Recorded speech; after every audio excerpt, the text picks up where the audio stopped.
Hello, ladies and gentlemen. I'm Valeria and this is The Off-Road Ranch. I welcome everyone who is watching my videos for the first time. I have my own land of 10,000 square meters I am slowly and consistently building the off-road ranch on. Why slowly? Because it all comes down to finances. This winter I built a box of a house, and in the summer I wanted to put up a fence, but the lack of money doesn't allow me to do this. In the meantime, I'm doing various work to improve the land. In this video, I will load my 40-foot suitcase with new laminate, paint the stairs, and show other works on the land. My trailer has helped me again in transporting things and materials. At the end of June, I bought laminate flooring for the house. After some time, it was delivered to the warehouse, and now I could pick it up. In addition to the laminate itself, I also bought a caulk underlayment, a waterproofing film, and a soundproofing underlay made of durable polyethylene foam. I arrived home late at night, so for safety, I parked the trailer closer to the house. Besides, it had been raining several days in a row, and in the dark, I didn't want to accidentally damage the Jeep or the loaded trailer on the soft and uneven terrain. According to my calculations, the trailer weighs more than 1,000 kilograms, and driving on soft ground is dangerous. So I stopped quite far from the container. But the very next day, I need to remove the trailer from the Jeep's tow bar, because I need the car. The trailer is very heavy, and obviously I cannot lift it. I decided to use the laws of physics to relieve the load from the front of the trailer by moving the laminate packages to the end of the trailer. It turned out that the most convenient way to move the load to the back of the trailer is to unlay the side wall, sliding one package of laminate at a time.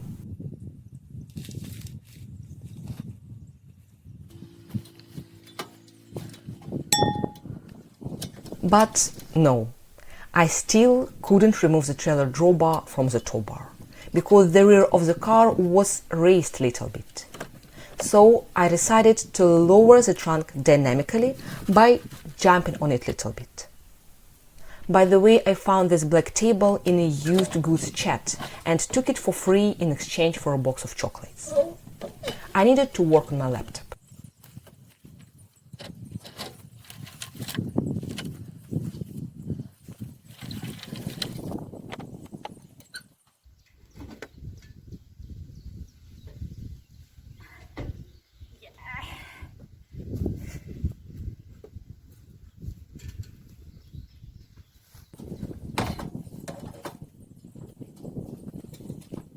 Finally, I was able to free my Jeep from the trailer.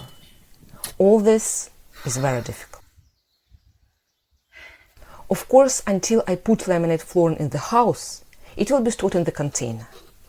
Although I haven't restored it yet, for now my finances are very limited, and I cannot put aside money to buy a welding machine, rust paint, and other necessary things. Therefore, for now, the laminate and tools will be stored in an unstored container on pallets. In the video number 60, you could notice that I bought used pallets in the winter. They were needed to make a temporary porch, and I stored them near the house. I specifically bought more pallets, as many as fit in the trailer, because good quality pallets are often needed for different jobs. For example, my summer shower and toilet are also on pallets. Still, there is no water in the shower yet, but I hope that soon I will clean the well and bring in water, so do not miss the video about it. This time, the pallets came in handy for the container. They will act as a platform the laminate and tools will be stored on, so as not to spoil the floor. As it turns out later, the rest of the pallets will also be important in other activities, and I think that this way you can understand their usefulness.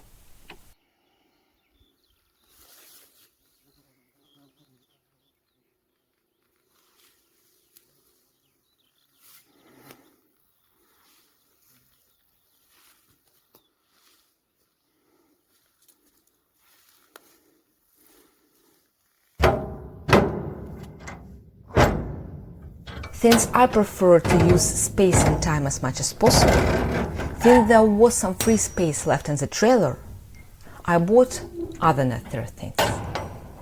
I stopped at a metal warehouse to buy an outdoor stove, and I saw a cart like this, which was probably 50 years old, I suppose. When I bought it, I didn't yet know why I needed it.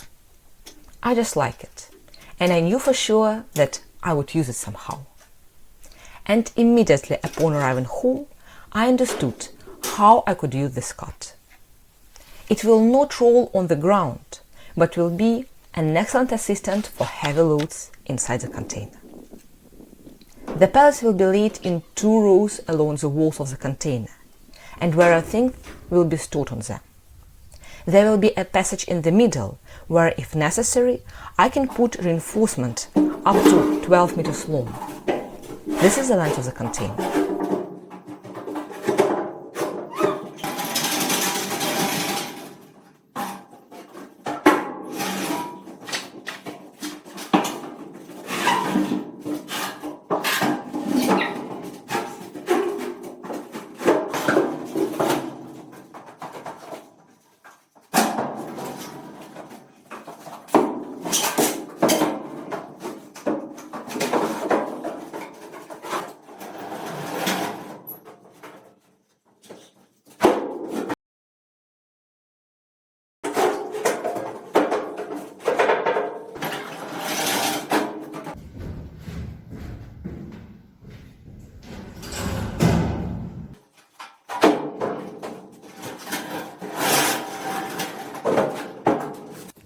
Also at the metal warehouse, I saw used barrels from Technical Oil and couldn't resist buying them.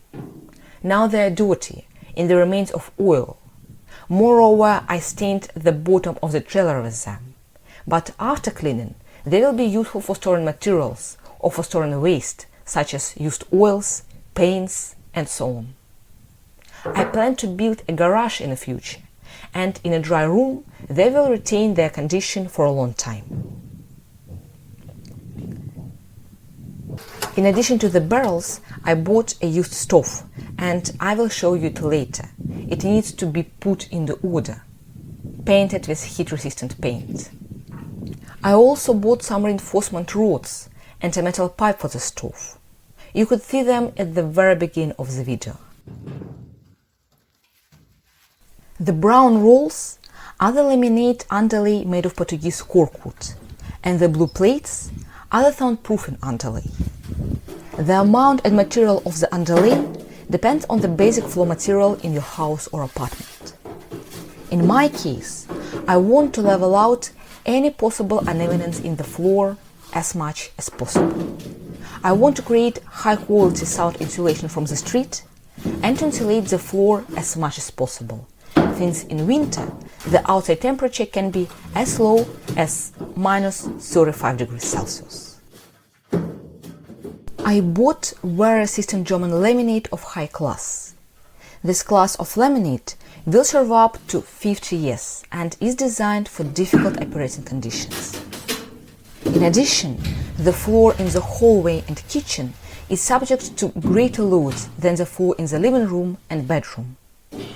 Since I live in a house almost in the forest, I will bring dirt on my shoes, sometimes sand, branches and moisture into the house. I want to keep the laminate and not do repairs for many years, so I prefer to wait some time living without quality goods, to save money and to buy high quality things at once, so as not to pay the second time for low quality goods. This laminate is moisture resistant, but of course it has its limits. This laminate is thick, that is, there are more layers and it is more durable. You can move furniture on this laminate, but of course wisely and carefully. If you are going to buy laminate, also pay attention to the possibility of using it with underfloor heating, and also take from 10 to 15% more than you need, since you will have scraps of boards. If it turns out that you don't have enough laminate and you have to buy it again, then there is a high probability that you will buy laminate of a different shade or pattern. Even if the laminate has the same article number, you will buy laminate from a different batch, and it may still differ in color and geometric pattern. It is also advisable to buy laminate of the same production date. Therefore, it is better to buy laminate with a reserve at once. And do not forget that you also need skirting boards and other fasteners. Well, the materials are loaded into the container, and I will show you another job. During the construction of the house box, I made a temporary ladder for working in the attic. And although it was a temporary solution during construction, the ladder has remained in a good condition. I don't like to throw away something that can still work. I slightly burnt the surface of the ladder to kill potential fungus and mold, and then painted it with the remains of white paint that I painted the house with in the spring. I gradually improve the area with new plants if possible. Recently I received several berry bushes, and although replanting is done in the fall, I have planted them now and hope to get a harvest next year. For now, my replanting is quite experimental, since no one has probably ever planted anything on this land. But that is why there is rich soil here, where my bushes can take root, and I already see the results. It is quite interesting that you are a witness to more than 90% of my work on the off-road trench. You see all the processes that happen, even the smallest ones. You see all my progress and, conversely, the lack of progress, usually because of money. I will be grateful for your support in the form of a like, a subscription, and a small donation. I will also be grateful if you share my channel with your friends, if you find my content useful and informative. This will help me reach 10,000 subscribers and join YouTube Partner Program to have monetization faster. I continued to cut down trees near the camp, and I plan to finish cutting down the entire area this summer, so that the next spring I can start building a fence and not be bothered by unnecessary trees. My goal for this fall and winter is to earn and save money to build a fence in the spring and summer of 2025. I will tell you in a separate video why this is so important. Also, before the heavy rains start, I need to buy another thick container, since on wet and mild ground it will be impossible to drive with a container weighing 4,000 kilograms and to unload it. A container cost about $2,000, and I needed to turn the cut trees into chips and store them in a dry, closed rooms to use for cooking and selling later. Otherwise, during this rainy fall and winter, all the cut trees will rot and turn into dust, and all my efforts to saw, all my time and all my expenses for a chainsaw, oil, gasoline, saw maintenance will go down the drain, and I will go into a big minus.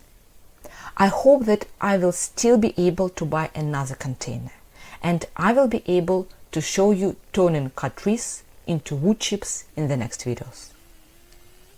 I really hope for your support.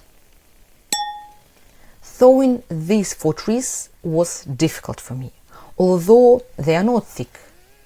I started sawing a little incorrectly. I needed to choose the best angle.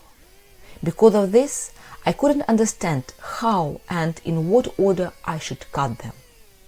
That is why it is so important to understand the order and algorithm before sawing. But this time, honestly talking, I was busy trying to show you cutting down at the best angle, so I missed some details. As a result, I walked around them and tried to saw from all sides. Gasoline fumes rose right into my face, and I constantly stopped because I couldn't breathe.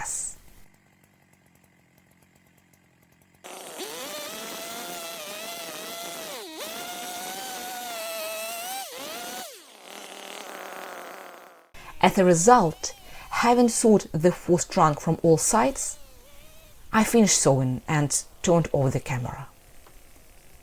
I looked at the last trunk for a long time and kicked it with my foot. It broke and the tree fell. So sometimes the simple way turns out to be better than technology.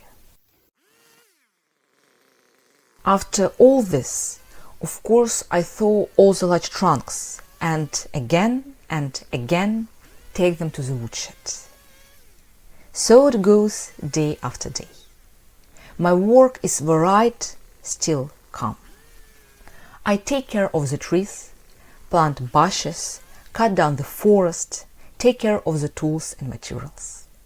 And of course, I create content for you, my viewers. I am waiting for you in the next videos, where I will share and show new and interesting processes. It was Valeria, the off-road range. I wish you all the best and see you soon.